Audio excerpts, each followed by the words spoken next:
Hello, it's March 2013 and this is your energy reading for the month using Feng Shui Astrology and the Tarot. Now in Feng Shui Astrology the cycles change around about the 5th of March and we are moving from what was a very grounded earthy energy in February to one that is governed by the element of water. And water is an interesting element because you can't really kind of get a handle on water. You can't label it. It fits into the container that you put it in, but it also is very quick to kind of run free and follow gravity or follow its path whenever it can. So this month could be an interesting month in terms of you might not actually know exactly what's going on. But the key is to have faith because you see water is very much linked to our intuition and our subconscious. So whatever hunches you get, whatever gut instinct you get, whatever that little voice says to you, acknowledge it, listen to it.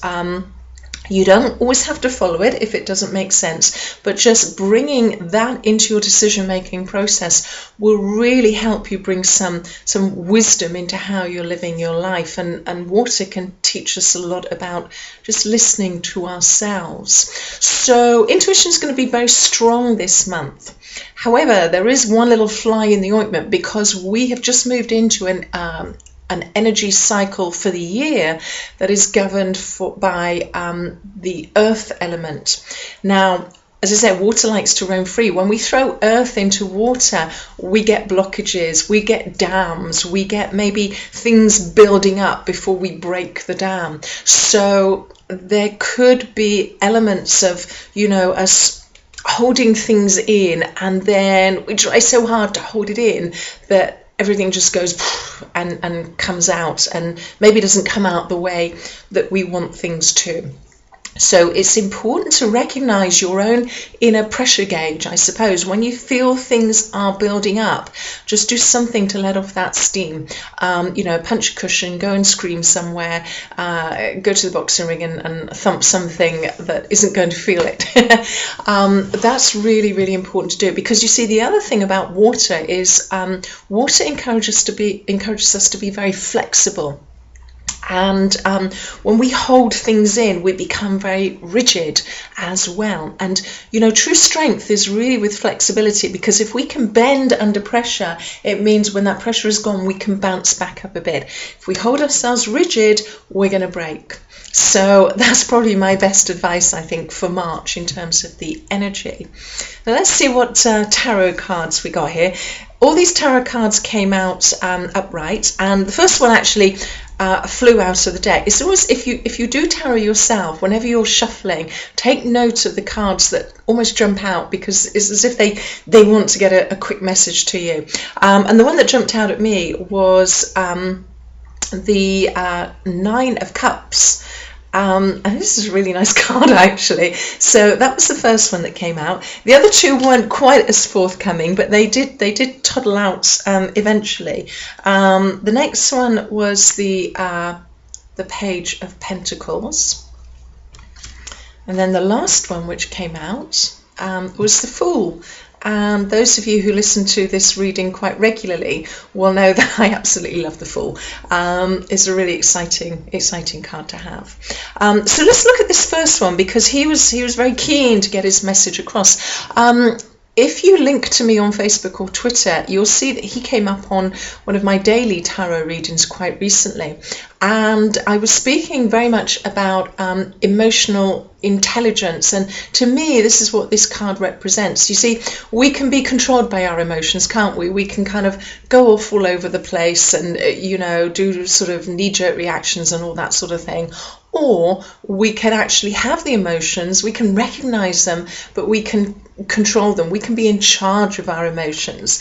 And he really represents this emotional maturity to me because, he's sitting there, all his cups are kind of lined up and he kind of just feels very good.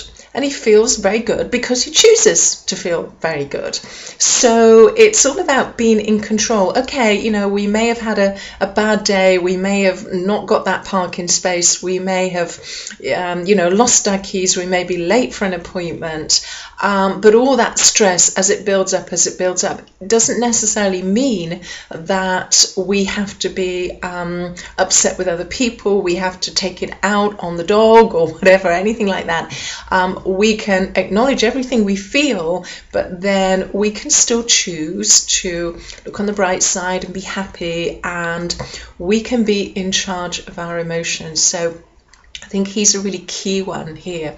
And remember, we're in a water month, and water is also very linked to our emotions, and using that wisdom of water, it kind of tells us, you know, well, in 100 years this is not going to be important. You know, a river is always flowing, and whatever happens to it, it will just keep flowing as and when it can. So that's a key one this month, is just, you know, look at your emotions and don't let them govern you, because they can really spoil things sometimes, but they're very important to have.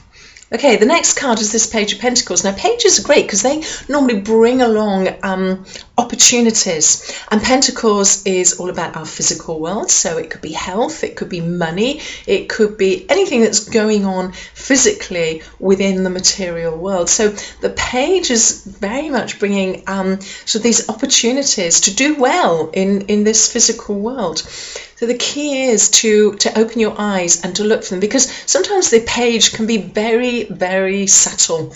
And especially if we haven't got this emotional maturity and we're running around like a headless chicken and we're kind of following what's going on with our feelings, we don't actually recognize what opportunities are coming to us. My mum used to say, cutting off your nose to spite your face, and I think that's the key thing here. So, you know, just keep your eyes open for any opportunities that may come your way. Anything that arouses a sort of a passion, a tingle inside you, makes the hairs kind of stand up at the back of your neck, gets you excited, keeps you awake at night, gets you thinking about things. All of those things that come into your life are worth pursuing, and use your intuition to pursue them and see what you might make of them. Okay, and you know, once we get these opportunities, we have the Fool, which is probably one of my most favourite cards, and he's all about taking some risks. He's all about starting a new cycle, trying new things, not being afraid to look a fool. The Fool has a childlike kind of innocence, really, and we can look at things in a different way. We can be childlike in that we can explore things, but we can also bring our inner wisdom to that childlike naivety, and that's a very, very powerful mix. And this is really what the Fool card is all about, because he's trying new things in order to learn stuff and to gain wisdom. So this could be quite an exciting month. I don't think it's going to be in your face exciting, but I think it's going to be subtly exciting. If you go within, if you listen to your inner voice and you just keep a note of you know, notice opportunities. If something needs to be followed because it arouses your curiosity, it arouses your interest, follow it, and don't let your emotions take the lead, but take them with you anyway.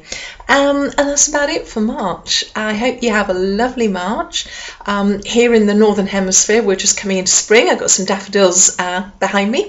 And in the Southern Hemisphere, you'll be moving into the darker side of the year, where intuition is very strong as well. Have a look at my website, as you know, if you want some more information. Link into me on Facebook or Twitter if you want my daily updates on both tarot and astrology. And I also offer personalised readings as well. So all the information is on my website. Have a wonderful month, and I'll see you next month.